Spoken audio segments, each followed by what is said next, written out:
2022. Tapi dengan cepat ya. Lalu coba pikirkan. Boleh dipikirkan, boleh pikiran itu boleh dicatat dan sebagainya, ya.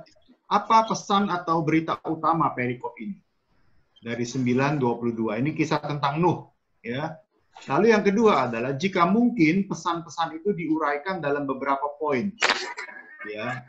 Nah, kalau Anda udah terbiasa membaca Alkitab seperti begini, nanti Anda lama-lama bisa khotbah nih, gitu loh.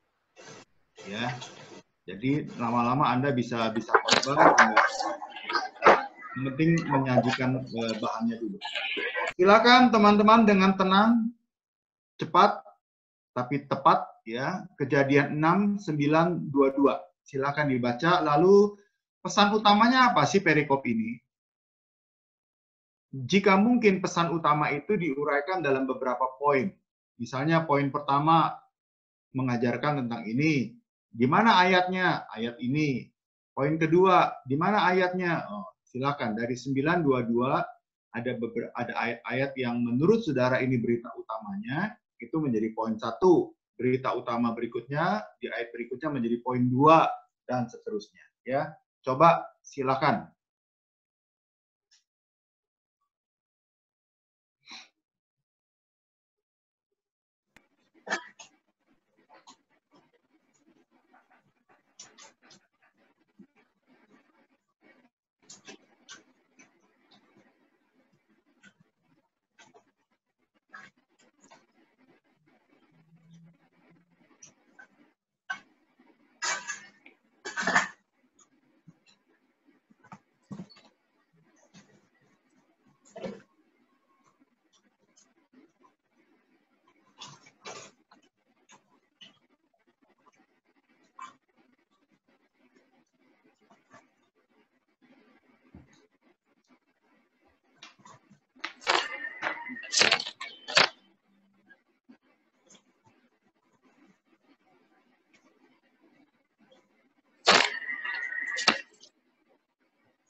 Mau pesan singkat dulu nih meja.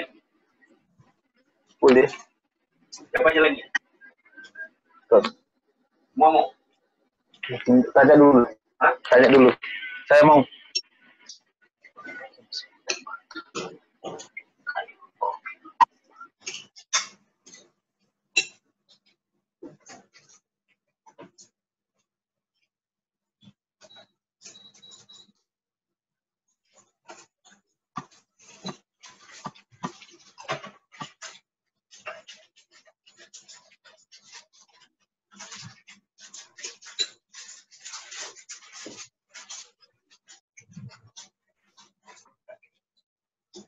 Ya, kalau saya lihat sih intinya tentang ini Pak ya, yang dari ayat ke-11 berarti ya. Karena adapun bumi itu telah rusak dan di hadapan Allah dan penuh dengan kekerasan, makanya Tuhan akan di ayat ke-13, aku telah memutuskan untuk mengakhiri hidup segala makhluk karena dosa-dosa manusia.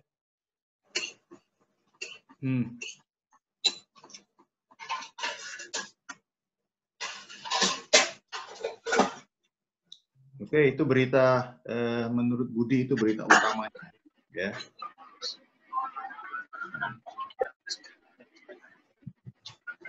Semua aja lah ya. Hah? Boleh dah.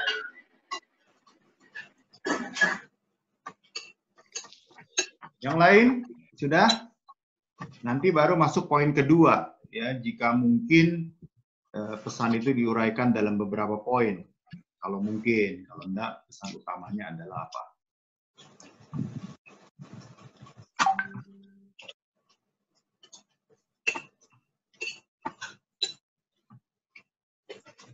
Ya, sebagai halo.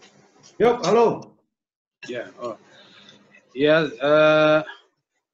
kalau saya melihat dari mulai ayat 9 tadi sampai ke 22, memang Tuhan sudah melihat bumi ini sudah rusak oleh karena dosa-dosa manusia. Dan Tuhan hanya mendapati salah satu manusia di bumi yang bisa dikatakan yang soleh, yaitu Nuh. Jadi karena Tuhan mau memusnahkan bumi itu, dan Tuhan memilih Nuh untuk menjadi pengisi bumi setelah air bah itu. Jadi, karena kerusakan bumi sudah oleh karena dosa-dosa manusia, sehingga Tuhan mau memusnahkan isi bumi ini. Kira-kira begitu pesan daripada ayat ini, saya menurut pemahaman saya gitu. Oke.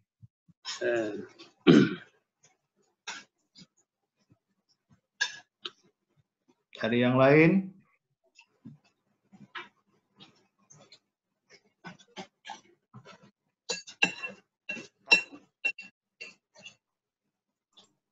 Ya, paling tidak pelajaran pertamanya kalau kita membaca Alkitab, kita mesti bisa tangkap dulu ini pesan utamanya apa nih. Nah, itu dulu yang kita mau tangkap.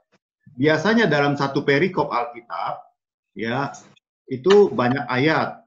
Tapi temukan di mana ayat kuncinya. Yang menurut saudara ayat kuncinya itu adalah di sini. Dan ayat kunci itulah biasanya itu menjadi berita utamanya. Ya.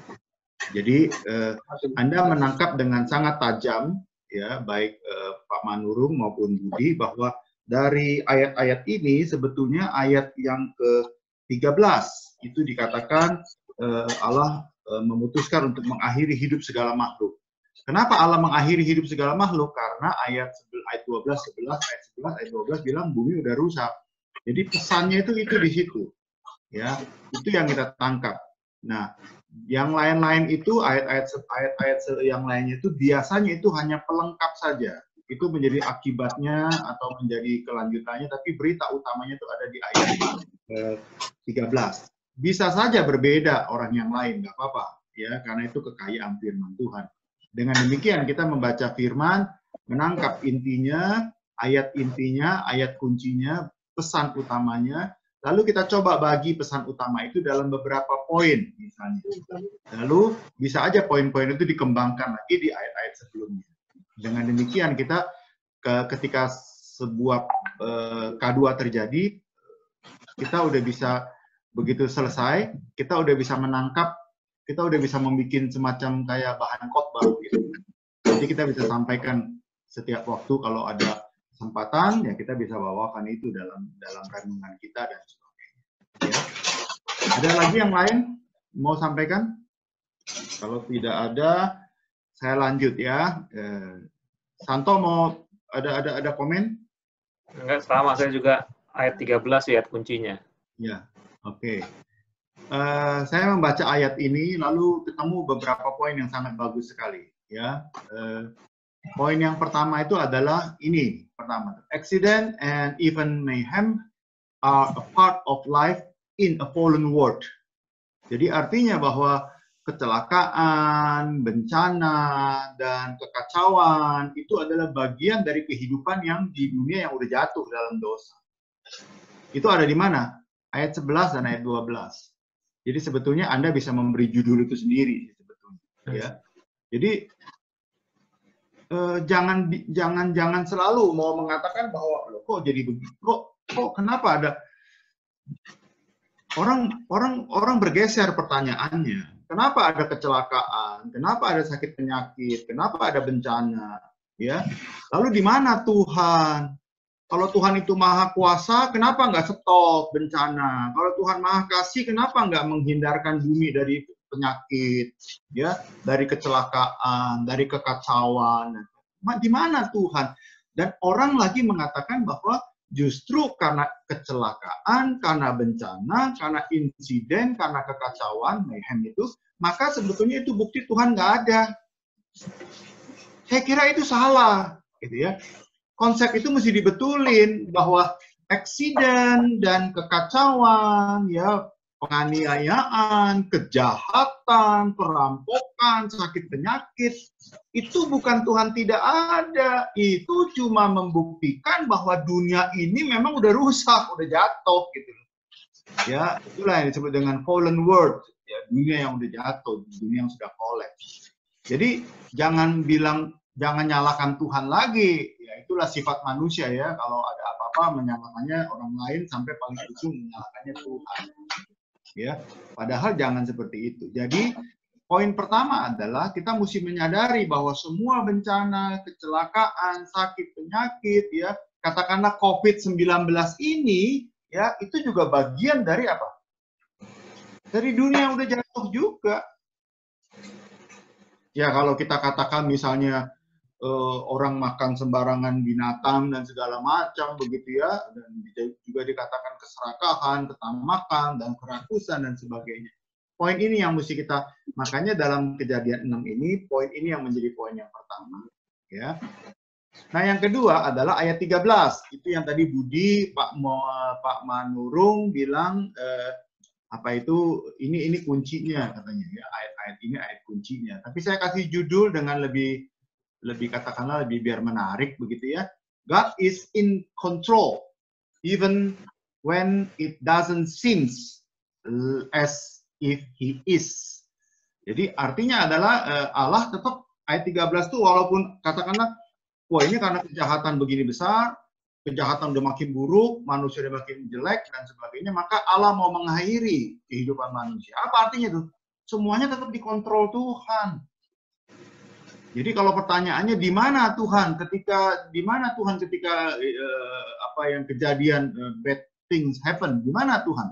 Ya di mana-mana, Tuhan tetap ada. Ya, Tuhan tetap ada. Tuhan bahkan mengontrol semuanya itu. Nah, teman-teman, ini mesti didalami lagi nih, ya. Dalam setiap peristiwa di dunia ini, khususnya bencana, sakit penyakit, kekacauan, dan lain sebagainya, maka ada 3 hal. Ya, ini mesti diingat. Yang pertama, Allah kehendaki. Oke, kita tanya begini deh. COVID-19 ini Allah kehendaki atau bukan? Oke. Ya, menurut saya ya. Ya. Kapan Allah kehendaki? Maka pertanyaannya, kapan Allah kehendaki? Ketika Allah ingin memberkati kita. Ketika Allah ingin memberkati manusia, maka Allah kehendaki. Ingat Kejadian 50 ayat 20, kisah sukses Yusuf di Mesir. Yusuf itu umur 30 tahun, dia udah sukses segala-galanya tuh. Dia udah menjadi orang kedua di Mesir, ya. Tapi sukses dia itu umur 30 tahun, ya. Dia dijual oleh saudara-saudaranya, itu berapa tahun, pada waktu dia umur berapa tahun. Dia dijual oleh saudara-saudaranya itu pada waktu umur sekitar 15 tahun. Dan dia menjadi second Perdana Menteri, ya, second orang yang paling berkuasa itu umur 30 tahun. Berarti sebetulnya 15 tahun loh dia. Jadi budak, di penjara, 15 tahun dia mengalami penderitaan. Tapi Yusuf melihat bahwa itu bukan bagian dari ini bukan bagian dari dosa saya, bukan. Ini kisah sukses dia di Mesir melewati berbagai. Jadi berkat Tuhan tidak selalu dalam bentuk yang baik-baik dan seturut dengan selera kita. Bukankah habis hujan ada pelangi? Ya, jadi kita nggak bisa berkat Tuhan itu selalu pakai cara kita, pakai waktu kita, ya, pakai keinginan kita minta semuanya pakai cara kita. Saudara baca buku nggak yang dimensi keempat itu yang dulu namanya Paul Yonggi Cho, itu yang gerakan besar di Korea Selatan, ya. Ya, ini teologi yang ngaco sih sebetulnya. Sekarang Paul Yonggi Cho itu ganti nama jadi David Yonggi Cho, ya David. Jadi dia bilang begini, buku itu dimensi keempat, kalau Anda minta sesuatu kepada Tuhan tidak dikabulkan, kenapa nggak dikabulkan? Karena nggak jelas mintanya. Tuhan berikan saya sepeda. Ya nggak dikasih sama Tuhan. Lu mintanya sepeda apa yang lu minta? Sepeda merek apa yang minta? Sepeda gunung, sepeda jalan, sepeda yang jelas gitu. Tuhan juga mau kabulkan juga bingung gitu. Ya, dikasih sepeda ini ternyata bukan itu yang kamu minta. Kalau kamu minta perempuan jodoh misalnya, yang seperti apa? Nah, mesti rinci, detail, jelas. Pertanyaannya, apakah begitu? Apakah Tuhan tidak maha tahu? Sementara di Matius 6 bilang sebelum kita minta, Tuhan udah tahu kok. Tuhan bisa memberikannya, dan sebagainya. Jadi, kapan Allah kehendaki? Yaitu ketika dia mau memberkati kita. Dan berkat Tuhan itu nggak selalu dalam bentuk yang baik. Ya awalnya, enggak. Selalu berkat Tuhan itu, Tuhan mau menjadikan kita selalu lewat sesuatu yang barangkali nggak menyenangkan kita. Nah, Tuhan seringkali begitu. Ya, kalau mau dibilang dunia, misalnya nih, gunung meletus saja, setelah gunung meletus pasti di sekitarnya itu menjadi daerah yang paling subur, tanam apa aja menjadi bagus dan lain sebagainya. Ya, nah jadi ada 3 hal Allah kehendaki. Yang kedua adalah Allah izinkan. Kapan Allah izinkan? Yaitu ketika Dia mau menguji kita. Ayub 1 ayat 12, Ayub 2 ayat 6. Allah izinkan loh bencana itu terjadi dalam hidup kita. Allah izinkan itu bencana terjadi dalam hidup kita. Ya, kapan Allah izinkan? Ketika Dia mau menguji kita. Iman kita itu seperti apa? Ya. Iman kita itu seperti apa? Iman kita itu sekuat apa? Kesabaran kita itu sekuat apa? Maka COVID-19 ini sebetulnya memperlihatkan orang Kristen makin macam-macam tuh. Orang Kristen yang seperti apa itu diperlihatkan di COVID ini. Orang disuruh stay at home ya, semuanya begitu. Orang juga memperlihatkan kualitas intimasi kita dengan keluarga kita. Ada keluarga disuruh diam di rumah sama istri, sama anak aja udah nggak mau tuh. Ya, jadi bencana. Tapi ada orang yang bersyukur banget gitu. Kapan lagi gue bisa kerja dibayar dari rumah, semua dari rumah dan sebagainya. Dia anggap itu sebagai sebuah berkat yang luar biasa. Yang ketiga, Allah biarkan. Kapan Allah biarkan hidup kita?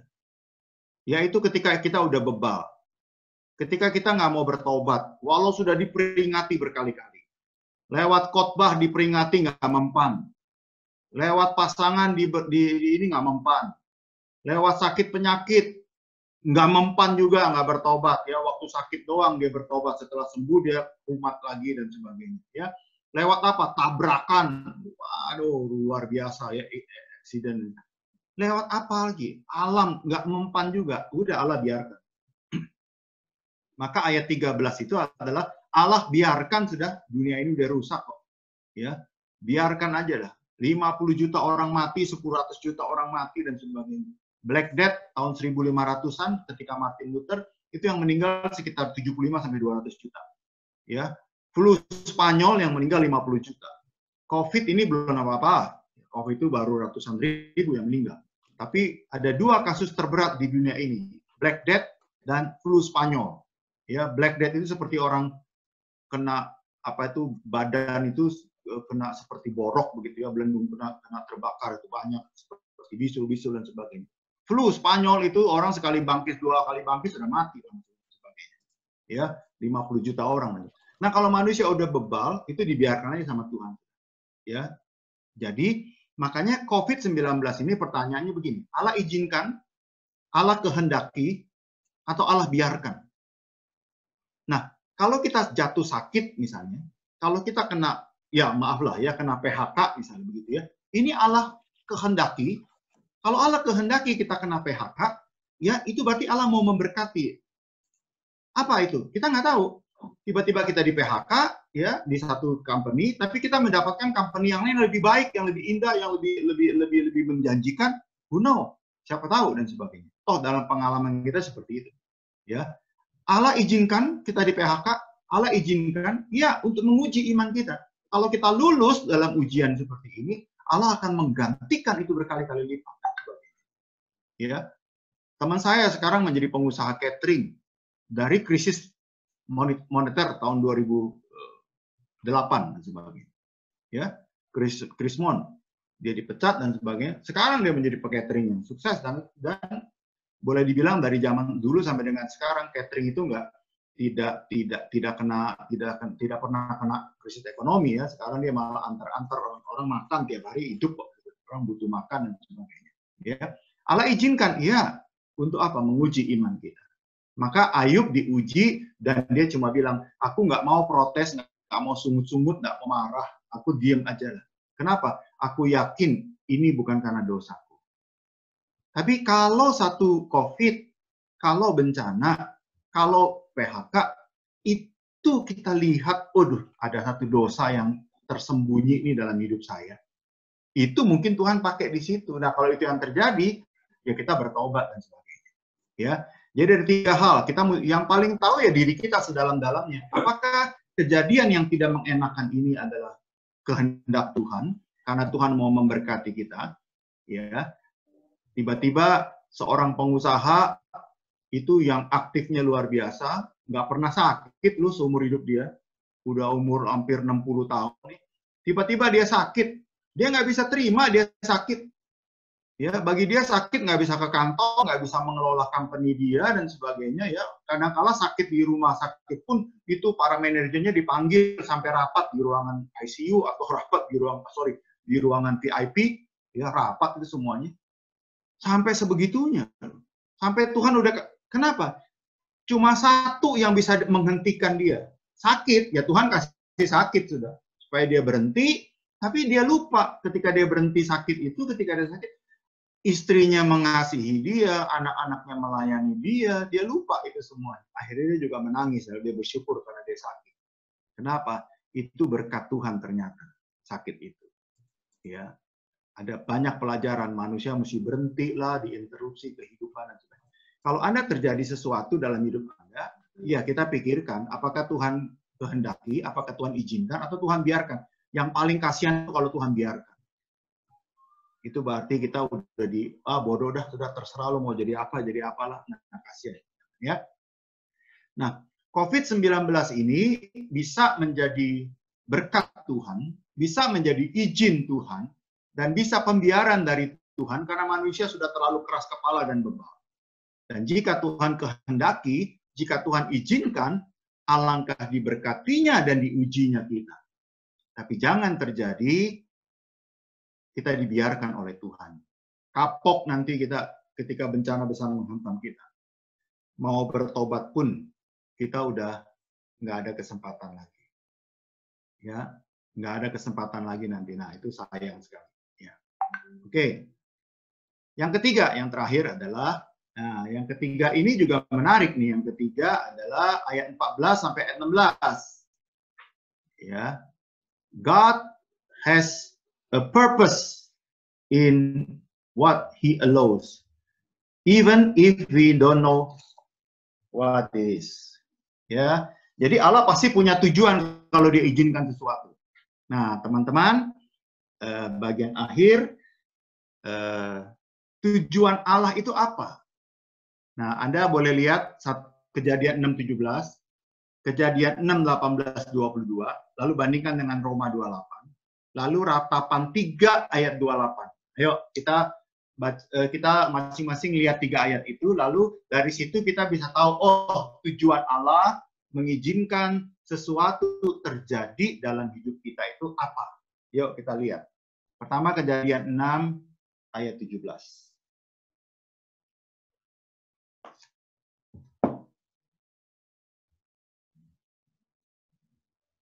Yang sudah ketemu boleh langsung jawab kalau mau itu.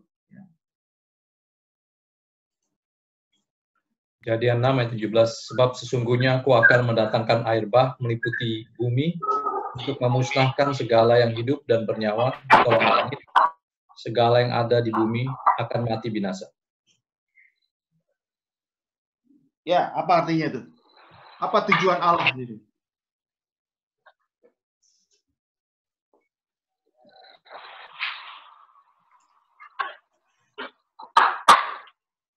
buat riset menurut saya sih, Pak.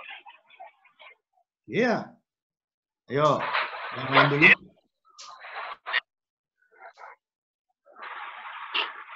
Artinya Tuhan ini sengaja dia mendatangkan, memusnahkan segala yang hidup. Dan dia membiarkan. Ya.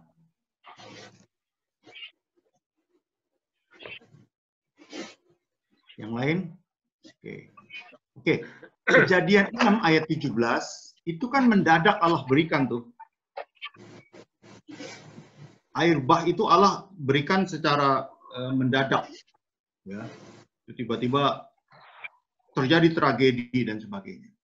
Nah, ya saya dapat berkat juga dari persiapan kemarin ini, gitu ya. Apa tujuan Allah dengan COVID? Apa tujuan Allah dengan bencana, kekacauan, kejahatan dan sebagainya? Ya. Yang pertama-tama adalah tragedi can serve as a wake up call. Nah, perhatikan, tragedi itu bisa jadi wake up call untuk kita. Saya selalu senang dengan istilah wake up call. Kita tuh kalau sudah masuk ke comfort zone, kita sudah terlalu nyaman, ya nggak bisa diinterupsi, nggak bisa diapain juga, begitu ya. Saudara-saudara, hari Rabu ini saya kasih sapaan gembala, ya. Coba dengarkan nanti dan renungkan itu. Kadang-kadang kita kalau sudah nyaman, itu kita susah sekali diinterupsi hidup ini. Disuruh stop aja kita nggak mau. Ya. Jadi mesti ada cara yang cukup keras dan tegas. Jadi bencana itu kadang-kadang menjadi wake up call. Bangun, ayo sadar. Iya, apa nih Tuhan kok begini ya? Kenapa nih kok begini ya Tuhan ya? Wake up call itu sebagai kesadaran, dikagetkan, di shock terapi sama Tuhan supaya kita sadar, oh iya saya itu udah begini, apakah ada sesuatu yang perlu diperbaiki dan sebagainya. Kita kalau nyaman, kalau semuanya enteng, semuanya lancar, maka kita merasa bahwa tidak ada yang salah dalam kehidupan kita. Ya, kita selalu benar dan sebagainya. Ya. Maka poinnya adalah seperti itu. Apa tujuan Allah mengizinkan segala sesuatu terjadi dalam hidup kita? Yang pertama adalah senantiasa menyadarkan kita, mengagetkan kita, menghentak kita, menyentak kita, supaya kita bangun dan mikir apa yang kita sudah lakukan ini benar atau salah. Ya. Oke, yang kedua adalah Kejadian 6, 18, 22. Nah, dibandingkan dengan Roma 8 ayat 28. Ini ayat yang terkenal nih, Roma 8, 28. Apa tujuan Allah? Yang kedua.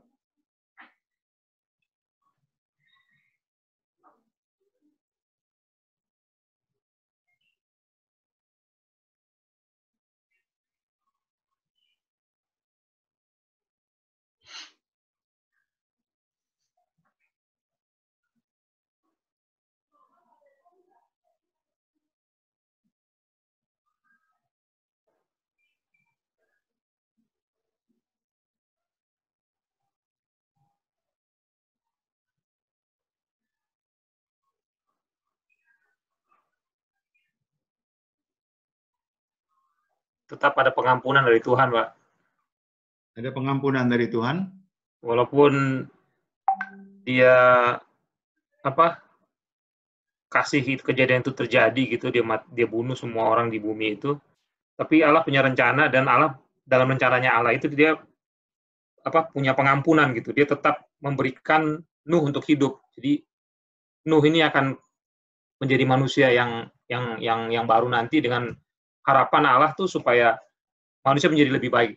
Jadi manusia yang lama tuh yang udah jelek-jelek tuh dibuang, tapi dia tetap pilih satu orang, Nuh, untuk dijadikan manusia yang baru nanti supaya dia tuh menjadi manusia di dunia itu menjadi lebih baik gitu. Jadi Tuhan tuh walaupun dia udah ngelakuin cara Tuhan untuk menghukum tuh emang keras gitu, tapi ada di balik kekerasannya dia itu dia tetap juga punya apa namanya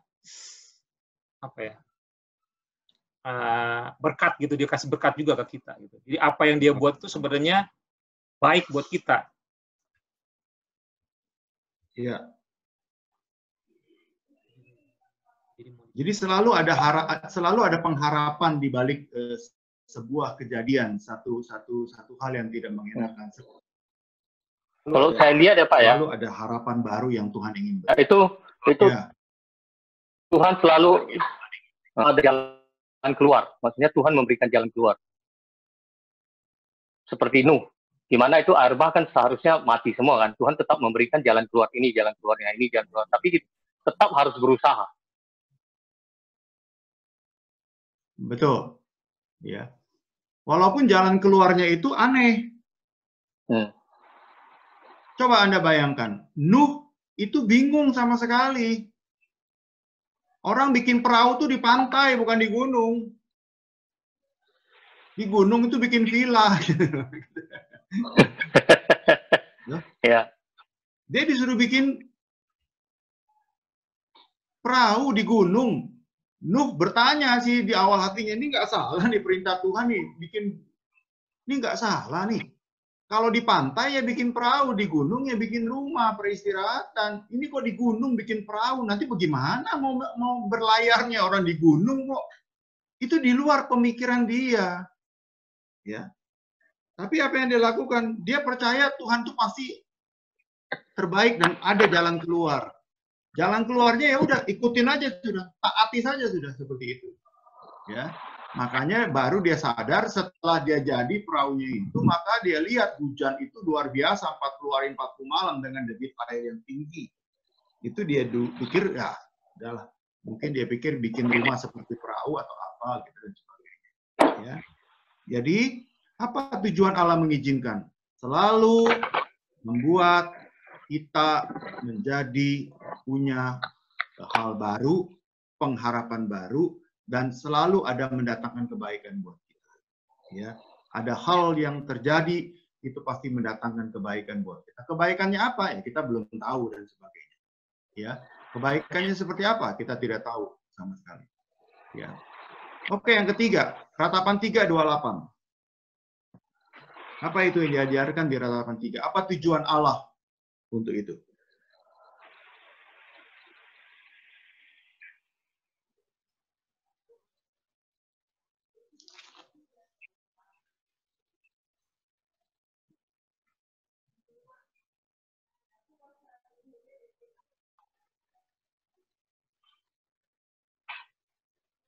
Ada 3 tujuan Allah dengan mengizinkan segala sesuatu terjadi dalam hidup kita.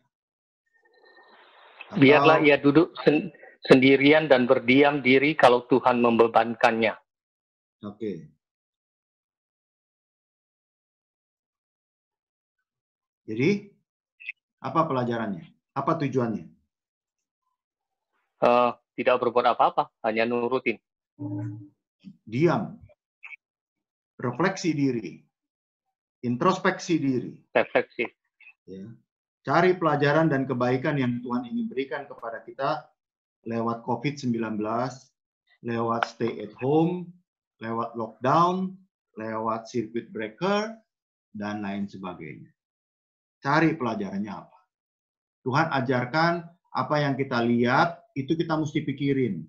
Karena apa yang kita lihat itu bisa menjadi pelajaran atau pesan yang Tuhan ingin sampaikan kepada kita.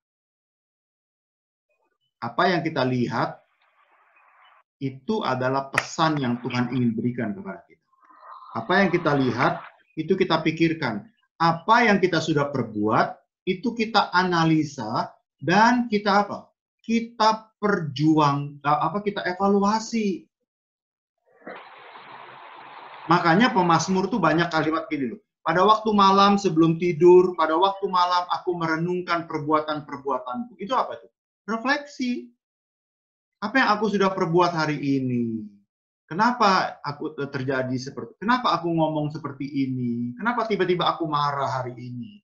Kenapa tiba-tiba aku kecewa hari ini? Kenapa di kantor aku nggak bisa konsen dan sebagainya? Ya. Maka di dalam mesbah doa tuh saya bilang begini, Tuhan seringkali menyampaikan pesan sesuatu. Coba, Isaac Newton itu menemukan gravitasi bumi. Teori ini menjadi kemajuan lompatan teknologi yang luar biasa. Ya.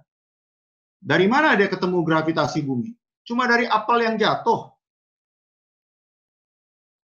Tapi si Newton ini dipakai oleh Tuhan karena apa yang dia lihat dia selalu pikirin.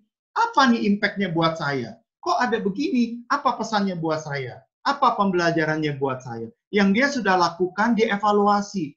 Ya, kalau salah dia nggak lakukan lagi. Ya, kalau betul dia tingkatkan lagi dan sebagainya. Ya, teman-temannya bilang, lu gila ya, apel jatuh ya dari zaman dulu juga apel jatuh dari atas ke bawah, dari atas ke bawah. Nah, mungkin apel jatuh dari bawah ke atas. Wong apel jatuh dari pohon kok lu pikirin, ya toh? Tapi dia pikirin terus, dia ambil apel, dia angkat tangannya, dia lepas jatuh, dia lepas jatuh, sampai dia bingung, kenapa nih semua jatuhnya ke bawah, ke bumi ini sebagainya. Coba dia lompat, dia jatuh, dia akhirnya dia bilang, jangan-jangan di bumi ini ada satu magnet yang gede.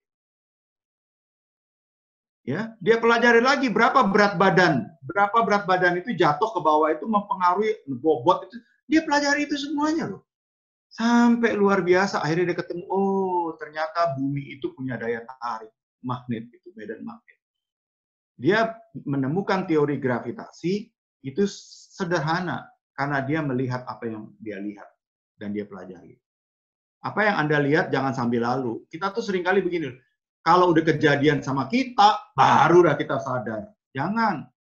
Ya, kalau itu diperlihatkan kepada kita, pasti ada pesan yang Tuhan mau sampaikan kepada kita. Ada pelajaran yang Tuhan mau sampaikan. Dan itu makanya kita mesti mengembangkan daya analisa yang tajam, daya kritis yang tajam, dan daya evaluasi yang tajam. Kita bisa menjadi orang yang bijak. Ya, apa tujuan Allah? Yang pertama, wake up call. Kalau kita udah budak nih, telinga kita nih, ya harus wake up call. Baru kita sadar, dihentakkan. Ya. Yang kedua, selalu ada harapan. Kalau toh Tuhan biarkan kita, ada harapan jalan keluar. Asal kita berbalik dan bertobat. Ya. Yang ketiga adalah diam. Introspeksi diri. Ini dapat dari mana nih? Ratapan 3:28. Sama dari mana? Dari teman-temannya Ayub. Kan waktu Ayub jatuh, itu Elifas, Bildad, Sofar, itu datang semuanya. Lalu 7 hari, 7 malam mereka diem aja di sekitarnya Ayub.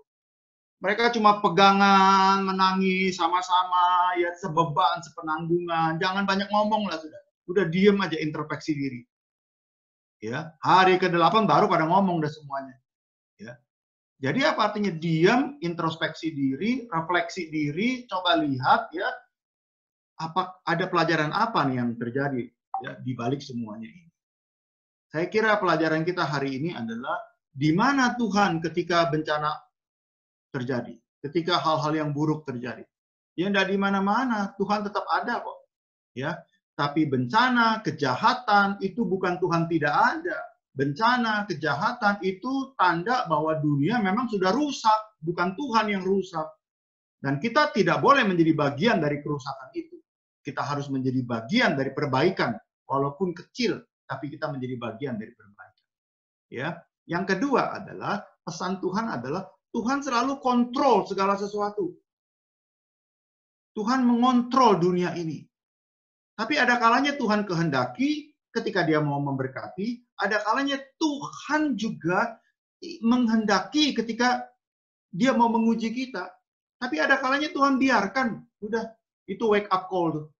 Udah. Kalau nggak digituin, nggak bisa juga. Biarkan aja sudah. Ya.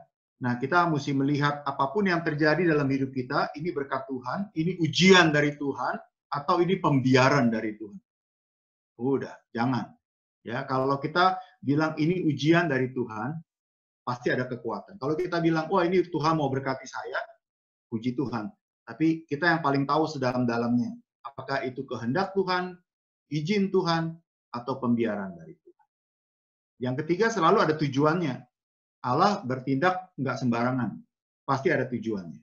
Ya, apa tujuan yang pertama? Tujuan yang pertama itu adalah wake up call.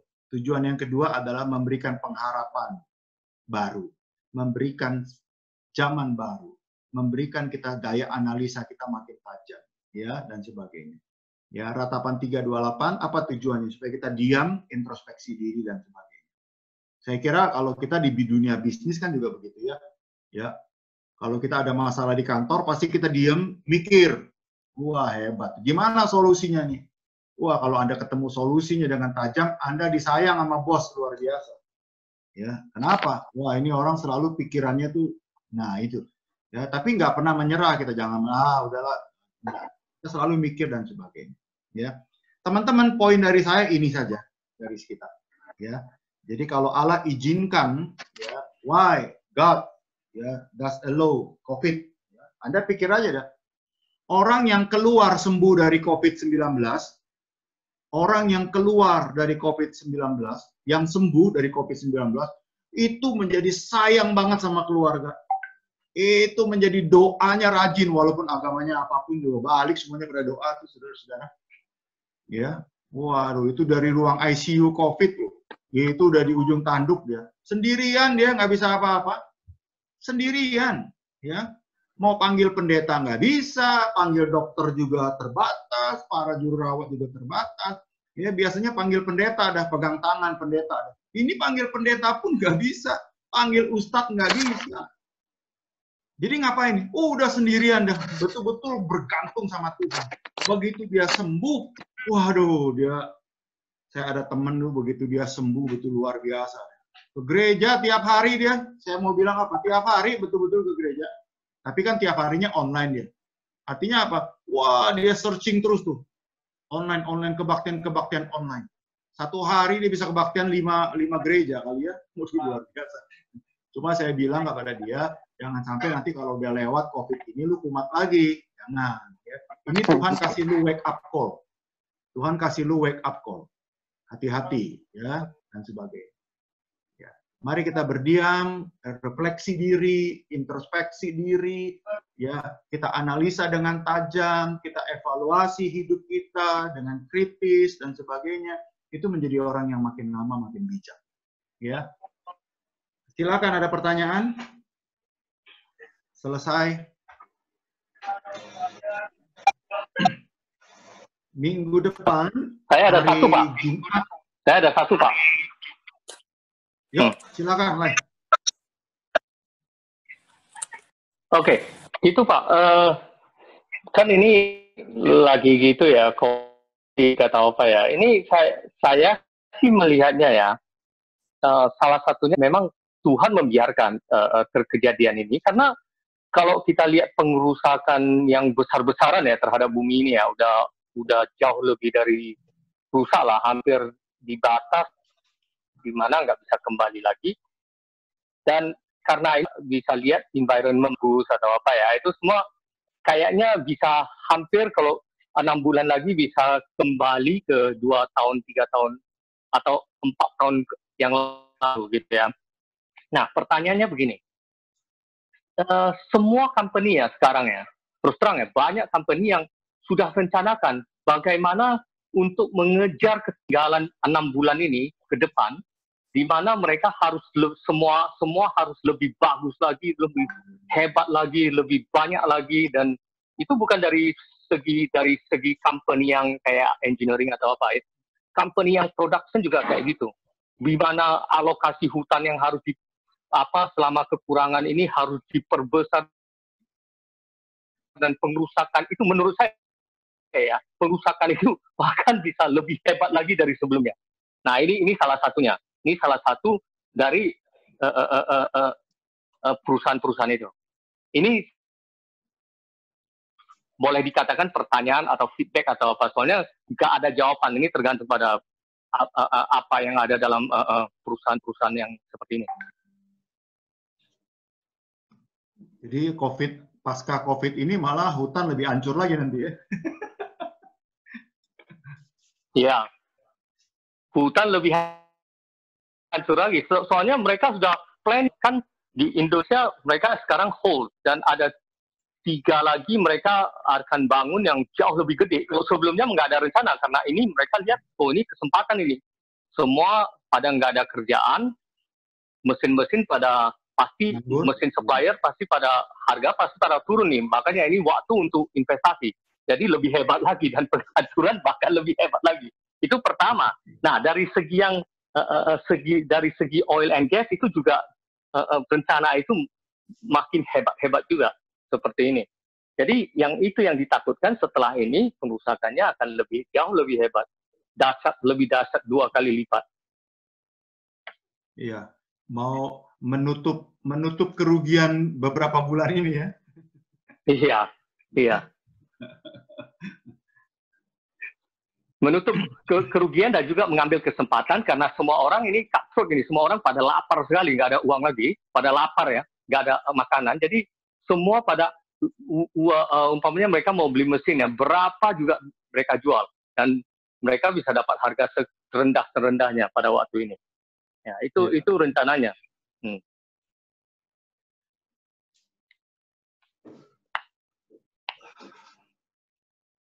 Itu sih apa tambahan saya itu dari segi kalau kita lihat dari segi apa yang kita alami setelah COVID ini, kita online sama customer, online sama manajemen kita itu yang selalu diperbincangkan.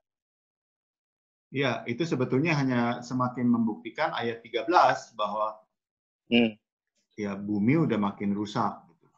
Gitu. Jadi bumi rusak itu bukan rusak sendiri karena orang-orangnya yang merusak bumi itu dan sebagainya. Ya. Tapi kalau Tuhan punya kontrol gitu ya dengan apa yang kejadian sekarang, dan kalau Dia memang punya rencana yang baik buat alam semesta gitu ya. Kalau dulu Dia riset zaman Nuh kan, waktu itu kan Dia cuma janji Dia tuh nggak bakal apa ya? Janjinya Tuhan apa? Banjir doang kan? Hancurkan lewat banjir. Banjir kan?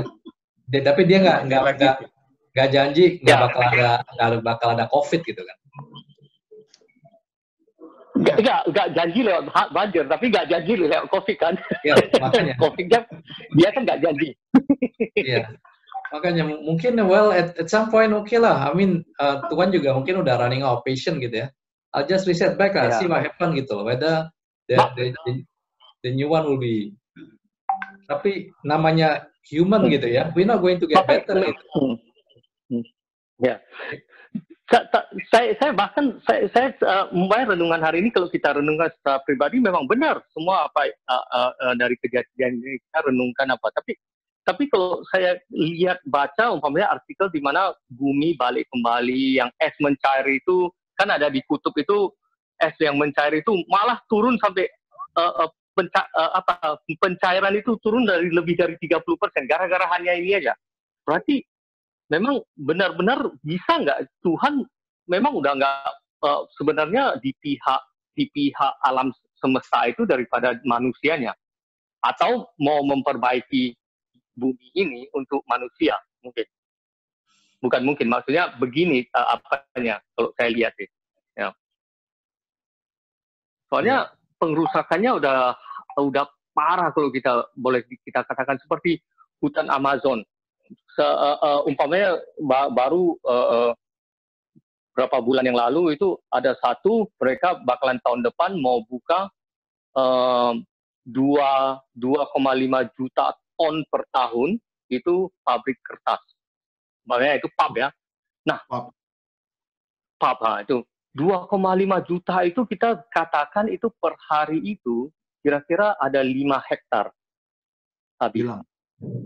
Ya, hilang per hari. Kita bayangkan. Ini hanya saya bilang. Nah, penanaman itu kita udah tahu pasti nggak bisa gitu cepat, udah pasti. Tapi itu mereka bilang bisa begitu cepat atau apa, itu hanya sekedar untuk hanya di atas apa ya. Jadi kita bisa lihat bahwasanya pengrusakan itu bakalan lebih dahsyat lagi. Iya. Jadi menurut saya COVID ini ada sedikit riset juga ya, seperti yang dibilang Lai Budi tadi, riset. Ya. Iya. Iya, tingkat polusi juga menurun gara-gara ya COVID ya. Orang di India bisa melihat puncak Himalaya sekarang dan sebagainya. Ya, Mount Everest bisa kelihatan. Nggak tahu nanti. Jakarta bisa lihat Gunung Salak, Pak. Betul. Medan bisa lihat Gunung Sibaya, Pak. Itu Gunung Sibaya nggak pernah lihat lagi selama 35 tahun, nggak pernah kita bisa lihat lagi. Tapi kali ini udah bisa lihat Gunung Sibaya lagi. Makanya kelemahan dari manusia itu adalah kalau dikasih shock terapi, dikasih wake up call, itu cuma menyadarkan sesaat. Tapi setelah itu nanti begitu ya katakanlah new normal menjadi itu normal baru, ya itu akan balik lagi dia. Ya. Maka dalam sejarah dunia itu Tuhan kasih wake up terus sebagainya. Sampai pada akhirnya nanti ingat perumpamaan Tuhan Yesus ini dibiarkan ilalang sama gandum ini. Biarkan aja sudah. Nanti pada akhir zaman yang pasti adalah yang mana ilalang, yang mana gandum. Kita kualitas kita kan ya kita berusaha kita jangan jadi ilalang, kita jadi gandum. Tapi pada akhirnya bahwa Tuhan pasti akan memperbaharui bumi ini. Tuhan akan membiarkan ini, ya. Tuhan memang nggak akan menghukum lagi, nggak akan memusnahkan bumi dengan air bah, itu pasti. Tapi nggak tahu dengan cara yang lain, ya kita nggak tahu pemanasan global kah, ya apa segala macam kita nggak tahu. Tapi yang pasti adalah dunia ini pasti akan dilenyapkan. Dunia ini pasti akan dilenyapkan. Karena Alkitab mulai dari Kejadian 1 ayat 1, langit dan bumi diciptakan oleh Tuhan. Tapi ditutup Alkitab itu dengan Wahyu 21, langit dan bumi baru. Langit baru dan bumi baru. Ya, sampai satu saat, ya kita nggak tahu penciptaan yang berikutnya itu seperti apa. Ya. Tapi kita yang masih diberi kehidupan seperti sekarang ini, ya kita waspada baik-baik lah dengan baik. Ya. Semoga apa yang terjadi bagi kita itu adalah kehendak Tuhan, bagi kita itu adalah ujian dari Tuhan, ya. Bagi kita itu adalah memang Tuhan mau berkati kita. Jangan pembiaran dari Tuhan. Ya. Seperti itu. Ada lagi pelajarannya buat kita?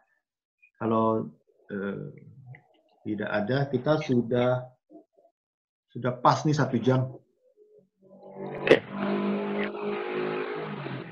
Ada yang mau refleksi tambahan, ya? Ada yang mau ini dari Pak Menang atau dari Pak Brusen? Ya, sebagai apa namanya? Intinya dari firman Tuhan tadi itu semuanya bagi saya semuanya kejadian-kejadian itu sebetulnya adalah suatu teguran. Seperti apa yang dibilang Pak Pendeta tadi adalah wake up call. Tetapi saya juga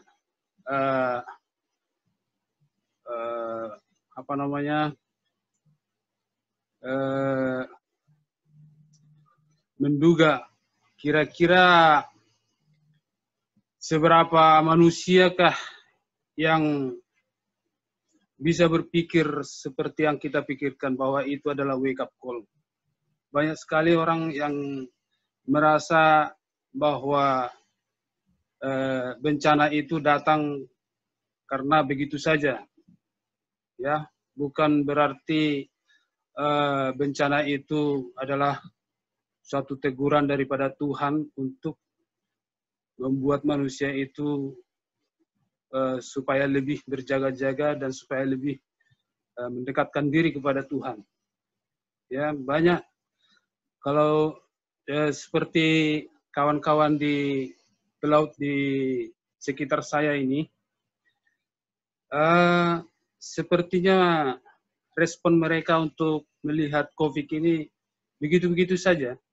Saya melihat, ya. Jadi bukan malah bersungguh-sungguh datang bersujud kepada Tuhan, memohon ampun, ya seperti tadi yang dibilang Pak Pendeta, seharusnya kita merenung, ya, mengoreksi diri, mengevaluasi diri, apa yang sudah kita berikan kepada Tuhan, apa yang sudah kita perbuat kepada Tuhan. Seharusnya demikianlah respon daripada orang-orang yang mempercayai bahwa itu adalah suatu teguran daripada Tuhan, suatu atau hukuman. Kalau seperti tadi itu yang terjadi air bah itu, kalau menurut saya itu adalah hukuman daripada Tuhan buat semua manusia yang sudah melakukan berbagai kekerasan. Jadi tujuan Tuhan tadi seperti apa kata Pak Pendeta adalah untuk memperbaharui untuk lebih baik lagi situasi daripada yang sudah lama itu. Jadi mudah-mudahan untuk bagi kita semua supaya seperti apa tadi firman Tuhan tadi yang dijelaskan oleh Pak Pendeta, bahwa kita jadikanlah bencana ini suatu teguran daripada Tuhan dan suatu motivasi bagi kita untuk memperbaiki perilaku khususnya di hadapan Tuhan. Karena saya melihat kawan-kawan pelaut di sini, saya ada 2 orang di sini Kristen tadi sudah saya undang supaya bahwa ada kebaktian ibadah 1 jam. Tapi mereka begitu saya buka, mereka ya kayaknya menjauh gitu, seolah-olah bahwa saya bukan termasuk di grup itu. Jadi kira-kira seperti inilah respon yang menurut saya ya menganggap begitu saja situasi ini. Menganggap bahwa bencana itu ya kebetulan saja datang. Kayaknya seperti itu. Jadi bukan berarti tadi kita yang dijelaskan Pak Pendeta, bukan dipakai situasi itu untuk merenung bahwa apa sebetulnya rencana Tuhan, apa tujuan Tuhan mendatangkan bencana ini. Kalau bagi saya sendiri, saya meresponi bahwa bencana ini adalah suatu teguran, suatu peringatan, bahwa supaya kita lebih mendekatkan diri kepada Tuhan. Ya, puji Tuhan. Bencana kali ini itu merata semuanya. Dari konglomerat sampai orang melarat semuanya kena. Ya. Dari hotel bintang 5 sampai warung kaki 5, ya, itu semuanya kena sekarang. Mengerikan sekali ya. Di Jakarta Hotel Mulia itu hotel top banget, ya. Tapi sekarang bisa pesen juga bebas ongkos kirim, ya. Makanan 200.000 dijual 65.000. Kesempatan. Jadi kalau mau makan makanan hotel ya sekarang lah. Gitu. Jadi semuanya kena sekarang, berat sekali kondisi. Ya. Oke, ada siapa? Terus penjelasannya Pak. Ya, Brisen siapa? Budi Brisen. Antonius ya? Atau Agustinus? Tapi kalau Andres. pertanyaan saya Pak, apakah setelah COVID ini akan datang lebih dahsyat lagi sebagai bencana untuk apa lagi? Cara Tuhan itu pasti ada, Pak. Ya, cara Tuhan itu pasti ada. Apakah melalui laboratorium yang bocor, katakanlah begitu, ya kita nggak tahu. Ya. Apakah COVID ini teori konspirasi, kita juga tidak tahu. Ya. Tapi yang pasti ini kan udah kejadian nih. Tuhan bisa izinkan berbagai cara. Ya. Tuhan bisa memakai segala cara untuk melakukan wake up call kepada kita. Ya, seperti itu. Bisa terjadi ada bencana lebih berat lagi. Ya. Oke, teman-teman, ya. Andreas, Agus, mau tambahkan? Sudah cukup Pak, sudah jelas semua. Cukup. Semoga kita bisa.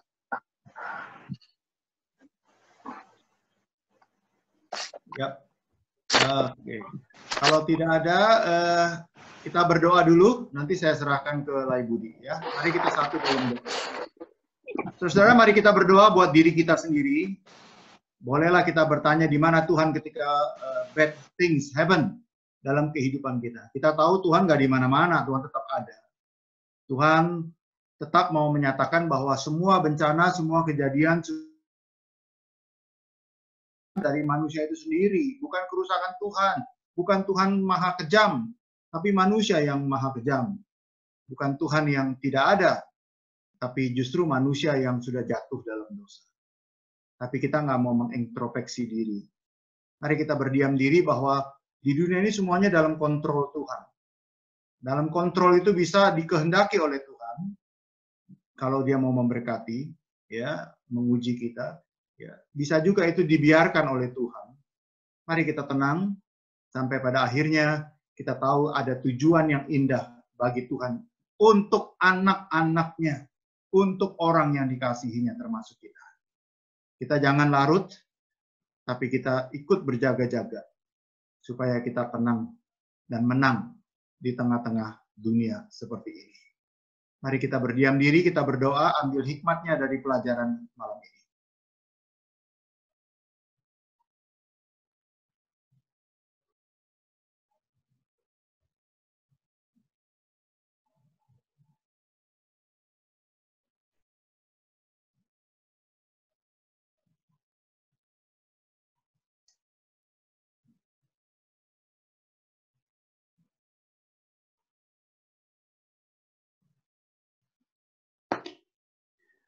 Tuhan Yesus, kami ingin belajar bersama-sama bahwa ada kalanya dalam hidup ini Tuhan menghendaki sesuatu kejadian dalam hidup kami.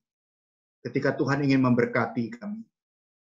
Ada kalanya Tuhan mengizinkan, bukan menghendaki, tapi Tuhan izinkan. Bukan kehendak Tuhan, hanya Tuhan izinkan itu terjadi dalam hidup kami. Karena itu bisa dipakai untuk menguji kualitas iman kami. Kualitas keseriusan kerohanian kami. Tapi ada kalanya Tuhan tidak kehendaki, ada kalanya juga Tuhan tidak izinkan, tapi ada kalanya Tuhan biarkan. Biarkan. Sampai kita hancur, baru kita berlutut, bertobat, baru Tuhan mau pulihkan kita. Tuhan paling malang, paling kasihan kalau segala yang terjadi dalam hidup kami itu adalah pembiaran dari Tuhan karena dosa-dosa kami. Karena kebebalan kami, karena keserakahan kami. Karena telinga kami, karena mata kami yang sudah buta nggak bisa melihat pelajaran dari Tuhan. Telinga kami yang tuli karena kami nggak mau lagi mendengar peringatan dari Tuhan. Tapi kami berbahagia kalau sesuatu terjadi itu karena kehendak Tuhan, karena izin Tuhan. Puji Tuhan karena Tuhan mau memberkati dan menguji kami. Berikan senantiasa wake up call kepada kami. Berikan senantiasa kerendahan hati kepada kami untuk dibangunkan, disadarkan, dikagetkan. Supaya kami tahu kami sudah jalan salah. Kami berpikir salah. Tuhan kiranya berkati. Kami berdoa, beri hikmat kepada kami. Ketika di tengah-tengah ini kami hidup banyak ilalang.